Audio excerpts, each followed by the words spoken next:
What's going on, everybody? My name is Marquis, Sewell, and we have Shelly, Quiles. Yes, and today we are talking about mental health and suicide prevention.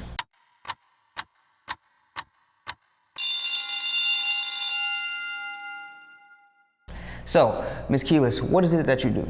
So I'm a licensed clinical social worker, and I own a private practice working with individuals and couples doing therapy.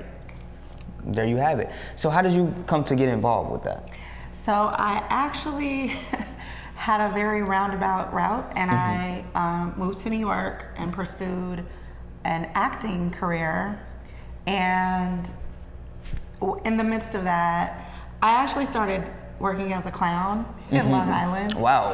And in the midst of that, I came back to Chicago to visit family. And at the time, my mom was a clinical psychologist working in residential treatment with youth who had a host of mental health issues, but also separation from family. And she asked me to come over and do some magic and show the kids a good time. And I loved it. I fell in love with it, and I started working with youth who had mental health challenges. So at the time. Pretty much runs in the family is what you're saying. Yeah, sort of. Got you. That's a pretty cool story to tell from your start and then till now to have your own practice. Random. And then, but as I started working with youth, I started realizing there were a lot of things I really didn't know. I was good with kids, but I wasn't well versed and educated on mental health. And so I went back, got my master's, and ended up coming to this point where I work with families, and I have some teens and youth, but mostly adults who are really trying to unpack their childhood trauma. As most of us are. Right. So exactly. How does suicide prevention is kind of your specialty, or is it just So my specialty is trauma, but typically when people are grappling with ideas related to end of life or what is the point of my life, there's been an interruption, whether there's been a really specific acute traumatic event or just a host of problems in their world, in their life, their inability to relate to the people around them. And sometimes it's not even what's happening outside, it's really what's happening internally, right? There's a chemistry or there's just a sorrow and sadness that's just so hard to overcome. So what are some of those signs that you look for in those who are thinking about suicide? We always kind of start with self-report and someone voicing, I don't know if I want to be here. I don't know what the point of life is. I don't know what the purpose of my life is. Or just, signs of depression.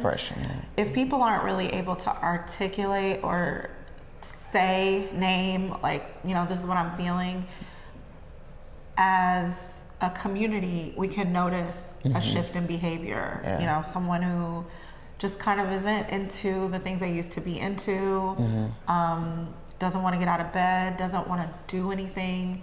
And this can happen because of a traumatic event, but chemistry can really do this. The chemical makeup of our brain, our body, those things can really interrupt how good we feel being here on earth, And so it's a kind of a chemical imbalance, and then a shift in behavior, all these signs of suicide, or just thoughts of depression or anything like that. Yeah, that's the way someone talks about themselves, their life.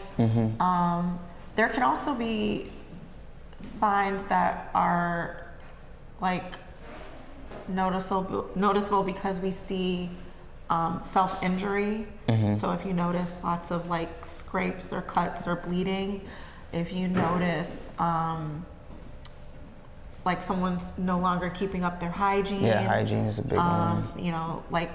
Really, smells that are very offensive that are not typical for this person.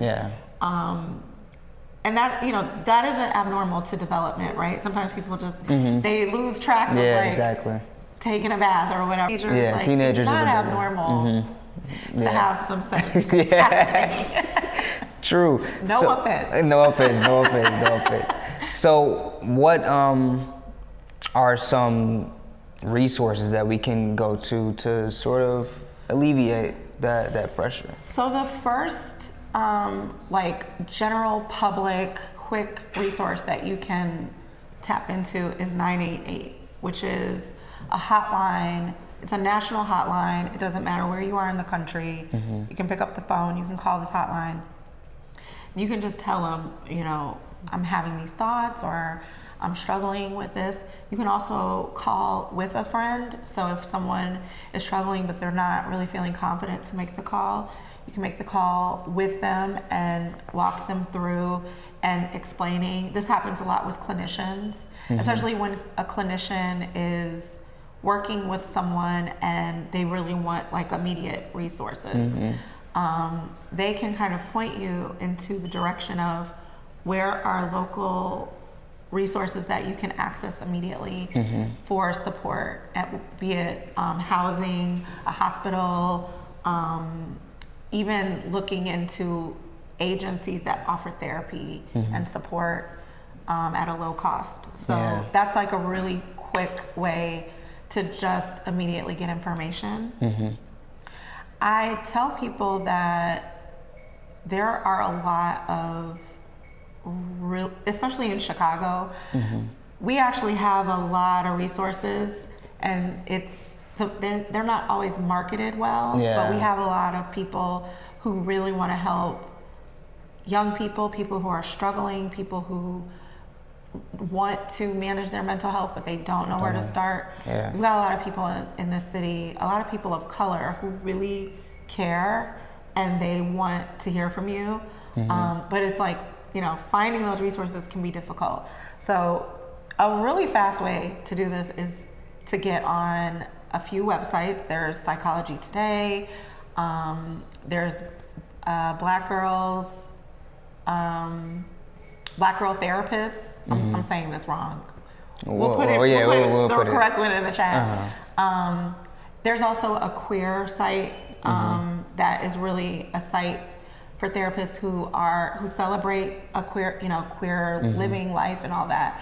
So there are lots of options where you can really find a therapist that fits who you are, how you show up, and understands like what you're going through. That's so important. So important because you don't want a therapist who's staring at you and looking at you cockeyed. Exactly. You want them to be able to relate, and mm-hmm. you want to feel seen and validated and heard when you're vulnerable and opening up. True.